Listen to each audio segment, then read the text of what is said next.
بسم اللہ الرحمن الرحیم۔ معزز ناظرین، عبداللہ بن جدعان نے فوراً قریش کو 100 درہم دیے تاکہ بتوں کی جو توہین ہوئی ہے اس کے بدلے ان کے نام پر کچھ جانور ذبح کر دیے جائے۔ پھر وہ حضرت بلال رضی اللہ عنہ کی طرف بڑھا، انہیں اسی رسی سے باندھ دیا، تمام دن بھوکا اور پیاسا رکھا۔ پھر تو یہ اس کا روز کا معمول بن گیا۔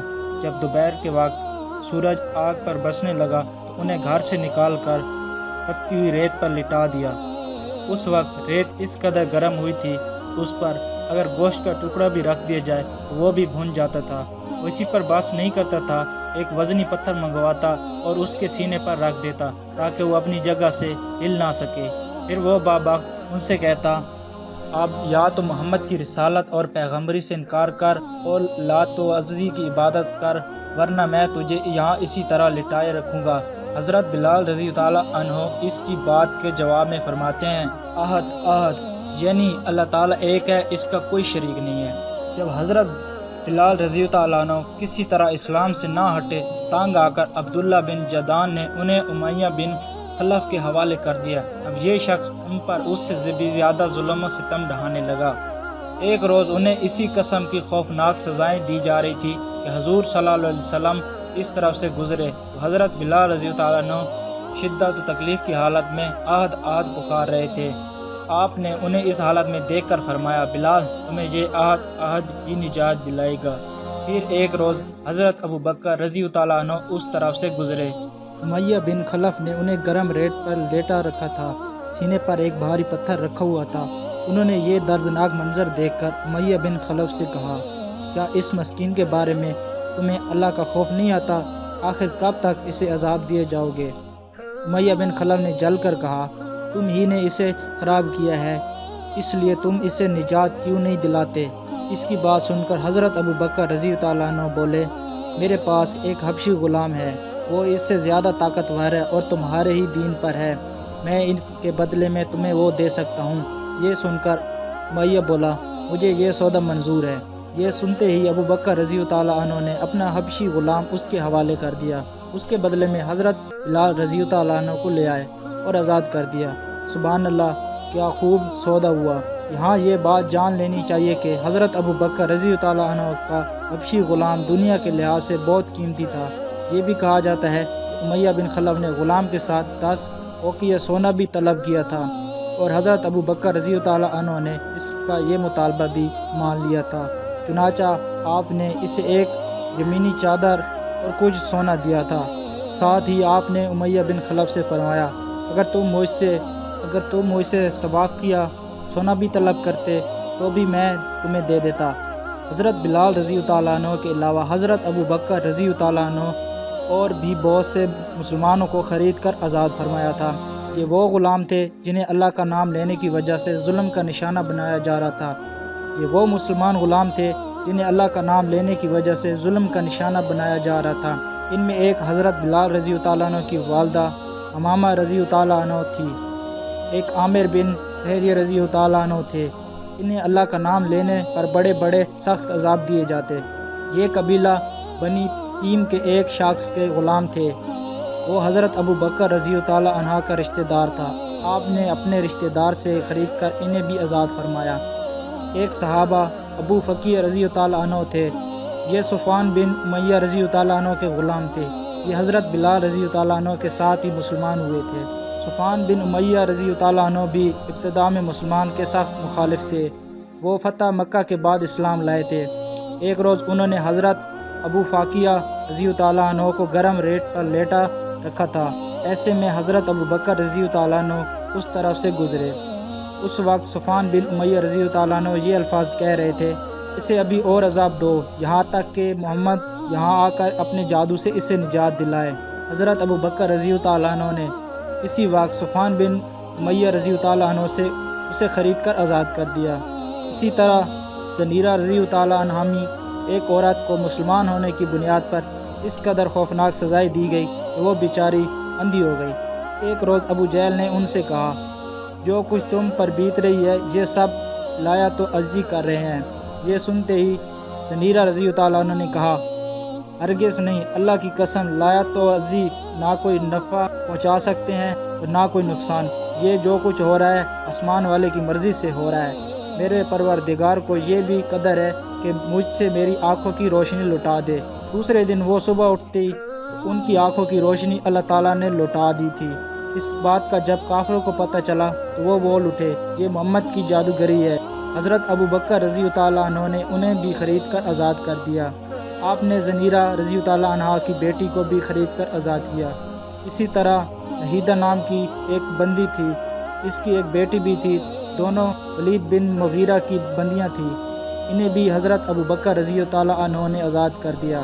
عامر بن فہریہ کی بہن اور ان کی والدہ بھی ایمان لائی تھی، یہ حضرت عمر کے مسلمان ہونے سے پہلے ان کی بندیاں تھیں۔ حضرت ابو بکر صدیق رضی اللہ عنہ نے انہیں بھی خرید کر آزاد کر دیا۔ ایمان لانے والے جن لوگوں پر ظلم ڈھائے گئے ان میں ایک حضرت خباب بن ارت رضی اللہ عنہ بھی تھے۔ کافر نے انہیں اسلام سے پھیرنے کی کوشش کی مگر یہ ثابت قدم رہے۔ انہیں جاہلیت کے زمانے میں گرفتار کیا گیا تھا، پھر انہیں ایک عورت عمار نے خرید لیا۔ یہ ایک لوہار تھے، نبی کریم صلی اللہ علیہ وسلم کی دل جدائی فرماتے تھے، ان کے پاس تشریف لے جایا کرتے تھے۔ جب یہ مسلمان ہو گئے، عمار کو یہ بات معلوم ہوئی، اس نے بہت ہی خوفناک سزائیں دی۔ وہ لوہے کا کڑھا لے کر آگ میں گرم کرتی، خوب سرخ کرتی، پھر اس کو حضرت خباب بن رضی اللہ عنہ پر رکھ دیتی۔ آخر حضرت خباب رضی اللہ عنہ نے آپ صلی اللہ علیہ وسلم سے اپنی مصیبت کا ذکر کیا تو آپ نے ان کے لیے دعا فرمائی۔ نبی کریم صلی اللہ علیہ وسلم کی دعا کے فوراً بعد اس عورت کے سر پر شدید سا درد شروع ہو گیا، اس سے وہ کتوں کی طرح بھونکتی تھی۔ آخر کسی نے اسے علاج بتایا کہ وہ لویا تپا کر سر پر رکھوائے۔ اس سے یہ کام حضرت خباب رضی اللہ عنہ کے ذمہ لگایا۔ اب آپ وہ ہلکا خوب گرم کر کے اس کے سر پر رکھتے۔ حضرت خباب رضی اللہ عنہ نے فرمایا کہ وہ ایک روز میں نے نبی کریم صلی اللہ علیہ وسلم کی خدمت میں گیا اور یہ وہ زمانہ تھا جب ہم خوف ظلم کیا جاتا تھا۔ میں نے آپ صلی اللہ علیہ وسلم سے عرض کی، اے اللہ کے رسول، کیا آپ ہمارے لیے دعا نہیں کرتے؟ میرا الفاظ سنتے ہی آپ سیدھا ہو کر بیٹھ گئے، آپ کا چہرہ مبارک سرخ ہو گیا۔ پھر آپ نے فرمایا، تم سے پہلی امت کے لوگوں کو اپنے دین کے لیے کہیں زیادہ عذاب برداشت کرنے پڑے۔ ان کے جسموں پر لوہے کی کنگھیاں کی جاتی تھی جس سے ان کی کھال اور ہڈیاں الگ الگ ہو جاتی تھی، مگر یہ تکلیفیں بھی ان کے دین سے نہ ہٹا سکی۔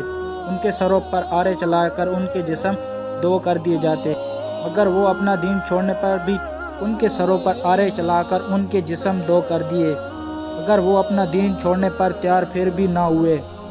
اس دین اسلام کو اللہ تعالیٰ نے اس طرح پھیلا دیے، ثنا کے مقام پر حضرت موت جانے والے سوار کو سوائے اللہ کے کسی خوف کا نہیں ہوگا۔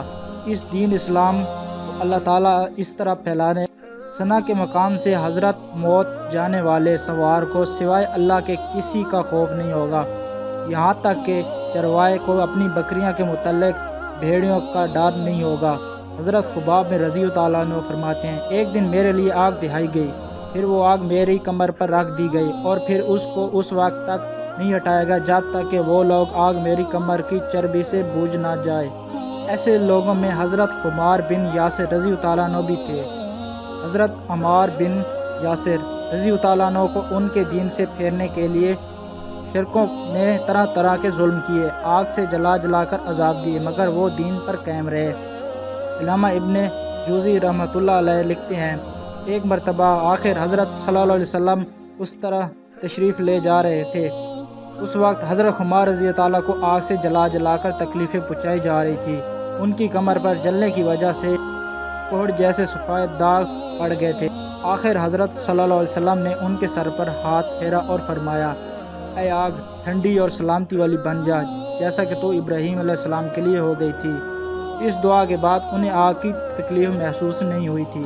حضرت امہانی رضی اللہ عنہ کہتی ہیں، حضرت عمار یاسر، ان کے والد یاسر، ان کے بھائی عبداللہ اور ان کی والدہ سمیہ رضی اللہ عنہ، ان سبھی کو اللہ کا نام لینے کی وجہ سے سخت ترین عذاب دیے گئے۔ ایک روز جب انہیں تکلیف پہنچائی جا رہی تھی تو نبی کریم صلی اللہ علیہ وسلم اس طرح سے گزرے۔ آپ صلی اللہ علیہ وسلم نے ان کی تکلیف کو دیکھ کر فرمایا، اے اللہ، آل یاسر کی مغفرت فرما۔ ان کی والد سمیہ رضی اللہ عنہ ابو جہل کے چچا حذیفہ بن ابن مغیرہ نے ابو جہل کے حوالے کر دیا، یہ اس کی بندی تھی۔ ابو جہل نے انہیں نیزہ مارا اس سے وہ شہید ہو گئی۔ اس طرح اسلام میں انہیں سب سے پہلی شہیدہ ہونے کا اعزاز حاصل ہوا۔ آخر انہی مظالموں کی وجہ سے حضرت عمار رضی اللہ عنہ کے والد یاسر رضی اللہ عنہ بھی شہید ہو گئے۔ اپنے ان مظالمہ اور بدترین حرکات کے ساتھ ساتھ یہ لوگ حضور صلی اللہ علیہ وسلم سے معجزات کا مطالبہ بھی کرتے رہتے تھے۔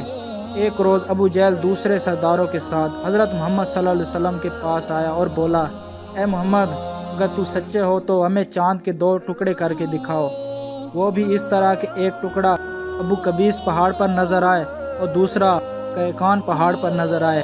مطلب یہ تھا کہ دونوں ٹکڑوں کافی فاصلے پر ہوں تاکہ اس کے 2 ٹکڑے ہونے پر کوئی شک نہ رہ جائے۔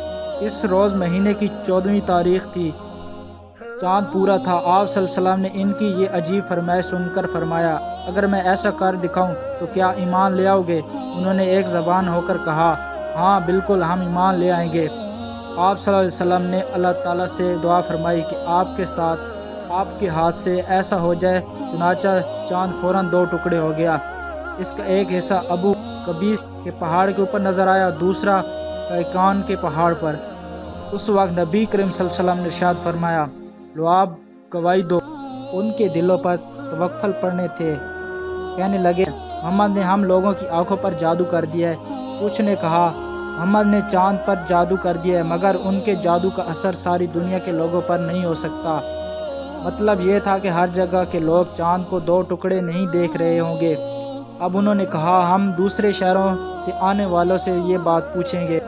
چنانچہ جب مکہ میں دوسرے شہروں کے لوگ داخل ہوئے تو انہوں نے چاند کے بارے میں ان سے پوچھا۔ آنے والے سب لوگوں نے یہی کہا، ہاں ہاں، ہم نے بھی چاند کے 2 ٹکڑے ہوتے ہوئے دیکھا۔ یہ سنتے ہی مشرک بول اٹھے، بس پھر تو یہ عام جادو ہے، اس کا اثر سب پر ہوا ہے۔ کچھ نے کہا، یہ ایسا جادو ہے جس سے جادوگر بھی متاثر ہوئے ہیں، یعنی جادوگروں کا بھی چاند 2 ٹکڑے نظر آیا ہے۔ اس پر اللہ تعالیٰ نے سورۃ قمر کی آیات نازل فرمائی۔ ترجمہ، قیامت نزدیک آ پہنچی اور چاند شق ہو گیا، اور یہ لوگ کوئی معجزہ دیکھتے ہیں تو ٹال دیتے ہیں اور کہتے ہیں یہ جادو ہے جو ابھی ختم ہو جائے گا۔ مختلف قوموں کی تاریخ سے یہ ثابت ہوتی ہے کہ چاند کا 2 ٹکڑے ہونا صرف مکہ میں نظر نہیں آیا تھا، بلکہ دوسرے ملکوں میں بھی اس کا مشاہدہ کیا گیا تھا۔ اسی طرح ایک دن مشرکین نے کہا، اگر آپ واقعی نبی ہیں تو ان پہاڑوں کو ہٹا دیجئے جن کی وجہ سے ہمارا شہر تنگ ہو رہا ہے، تاکہ ہماری آبادیاں پھیل کر بس جائیں، اور اپنے رب سے کہیں کہ ایسی نہریں جاری کرے جیسے شام اور عراق میں انہیں ہمارے باپ دادا کو دوبارہ زندہ کرا کے دکھائی تھی۔ ان دوبارہ زندہ ہونے والوں میں قصی بن کلاب ضرور ہو، اس کے لیے وہ نہایت دانا اور عقل مند بزرگ تھا۔ ہم اس سے پوچھیں گے، آپ جو کہتے ہیں سچ یا جھوٹ؟ اگر ہمارے ان بزرگوں نے آپ کی تصدیق کر دی اور آپ نے ہمارے لیے یہ مطالبے پورے کر دیے تو ہم آپ کی نبوت کا اقرار کر لیں گے اور جان لیں گے کہ آپ واقعی اللہ کی طرف سے بھیجے ہوئے ہو۔ اللہ تعالیٰ نے آپ کو ہماری طرف رسول بنا کر بھیجا ہے جیسا آپ دعویٰ کرتے ہیں۔ ان کی یہ بات سن کر نبی کریم صلی اللہ علیہ وسلم نے ارشاد فرمایا، مجھے ان باتوں کے لیے تمہاری طرف رسول بنا کر نہیں بھیجا گیا، بلکہ میں اس مقصد کے لیے بھیجا گیا ہوں کہ ایک اللہ کی عبادت کرو۔